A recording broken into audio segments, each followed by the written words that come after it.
इतने सारे पैसे, पर ये पैसे फेंके किसने यहाँ पे? ये मैं रख लेता हूँ, जब कोई आएगा तब देखी जाएगी। चलो भाई, आज का पोछा तो लग गया।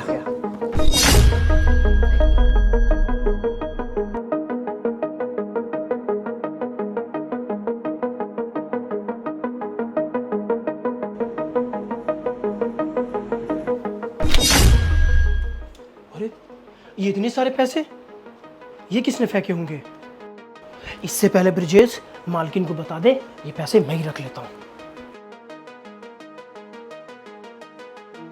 ब्रिजेश, राहुल, कहाँ पर हो? जल्दी से इधर आओ। हाँ मेम साहब, बुलाया आपने? तुम दोनों काफी टाइम से यहाँ पे काम कर रहे हो और वफादार भी हो, इसलिए मैं तुम दोनों को एक बात बताना चाहती हूँ। तुम्हारे साहब ने ना मुझे पैसे देना बंद कर दिए और अब मैं तुम्हें पैसे नहीं दे पाऊंगी, क्योंकि जो मेरी सेविंग है ना वो खत्म हो चुकी है। अगले महीने में तुम्हें कोई भी तनख्वाह नहीं दे पाऊंगी, इसलिए मैं चाहती हूँ कि तुम दोनों कोई और काम ढूंढ लो। अगर तुम यहाँ पे काम करना चाहते हो तो थोड़े टाइम तक तुम्हें फ्री में काम करना पड़ेगा, क्योंकि मेरे पास अभी पैसे नहीं है। जैसे ही मेरे पास पैसे आएंगे ना तो मैं तुम दोनों को इकट्ठा पैसे दे दूंगी। पर मालकिन। परवर कुछ नहीं, इस बारे में एक बार सोच लो। मैं अभी बाहर से होके आती हूँ। एक बात समझ में नहीं आई, मालकिन ने पैसों के बारे में तो कुछ नहीं पूछा। मुझे क्या, मुझे तो बहुत सारे पैसे मिल गए। लगता है गेट पे कोई आया है।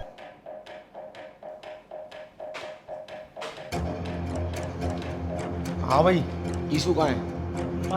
मालकिन तो अभी बाहर गई है। क्या कहा? घर पे नहीं है? चलो तुम दोनों बाहर आओ, गेट में ताला मारूंगा। चलो जल्दी आओ। लेकिन हुआ क्या है?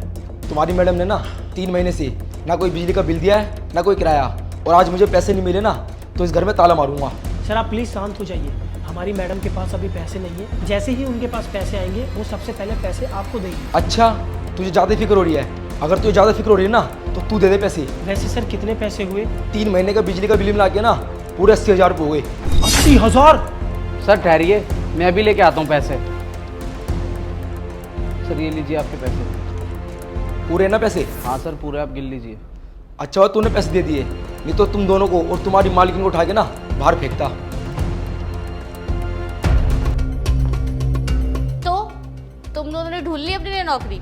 हाँ मैडम, मैंने अपने लिए काम ढूंढ लिया है, पर मैं सोच रहा था कि अगर मैं कुछ और दिन आपके पास काम कर पाता तो आपकी थोड़ी मदद सी हो जाती। उसकी कोई जरूरत नहीं है, तुम कल से काम पे नहीं आओगे। और ब्रिजेश, तुमने अपने लिए कोई नौकरी ढूंढी? नहीं मालकिन, मैंने अभी तक तो कोई नौकरी नहीं ढूंढी, पर मैं सोच रहा था मैं कुछ दिन इसी घर में काम करूंगा। और रही बात पगार की, तो आपने मुझे कई बार एडवांस दिया है, और ऐसा तो नहीं है कि आप मुझे इस महीने पगार नहीं दोगे तो मेरा घर नहीं चलेगा। मैंने इतनी सेविंग कर रखी है कि मैं अपना खर्चा उठा सकता हूँ। ऐसा नहीं है कि तुम्हें पगार नहीं मिलेगी, तुम्हें हर महीने पगार मिलेगी, वो भी डबल। अरे मैडम, ये क्या बात हुई? आप मुझे निकालने की बात कर रहे हो और इसको डबल सैलरी पे रख रहे हो। अभी तो आप कह रहे थे आपके पास पैसे नहीं है, अब आपके पास पैसे कहाँ से आए? देखो, मैं तुम दोनों में से ना किसी एक को जॉब पे रखना चाहती थी, लेकिन मुझे समझ ही नहीं आया कि मैं किसको रखूं। फिर मैंने सोचा कि मैं तुम दोनों का ना एक लॉयल्टी टेस्ट लेती हूँ। तुम दोनों को याद है, तुम दोनों को आज पैसे मिले थे कुछ, और मकान मालिक आया था पैसे मांगने के लिए। वो सब ना मेरे ही प्लान का हिस्सा था। उससे मुझे साफ साफ क्लियर हो गया कि कौन लॉयल है और कौन नहीं है। और तुम राहुल, तुम पे ना मुझे बिल्कुल भी विश्वास नहीं रहा। तुम वो इंसान हो जो वक्त आने पर ना अपने मालिक को भी धोखा दे सकते हो। मालकिन, मुझसे गलती हो गई, मुझे माफ कर दीजिए। शट अप, मुझे ना तुम्हारी कोई भी बकवास नहीं सुननी। चुपचाप से मेरे घर से निकल जाओ, और हाँ, वापस कभी मत आना। ओ हेलो, जो तुमने पैसे लिए थे ना वो वापस करते हुए जाओ।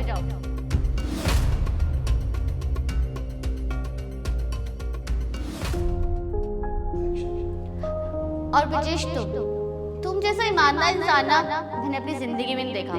तुम चाहते ना तो तुम वो पैसे लेके भाग भी सकते थे, लेकिन नहीं, तुम नहीं भागे। और तो और वो जो मकान मालिक आया था, तुमने वो पैसे उसको दे दिए थे। इससे साबित होता है कि तुम कितने ईमानदार और कितने वफादार आदमी हो। इसलिए मैंने सोचा है कि तुम ही यहाँ पे काम करोगे, और ये कुछ पैसे तुम्हारी ईमानदारी के। शुक्रिया मालिकिन।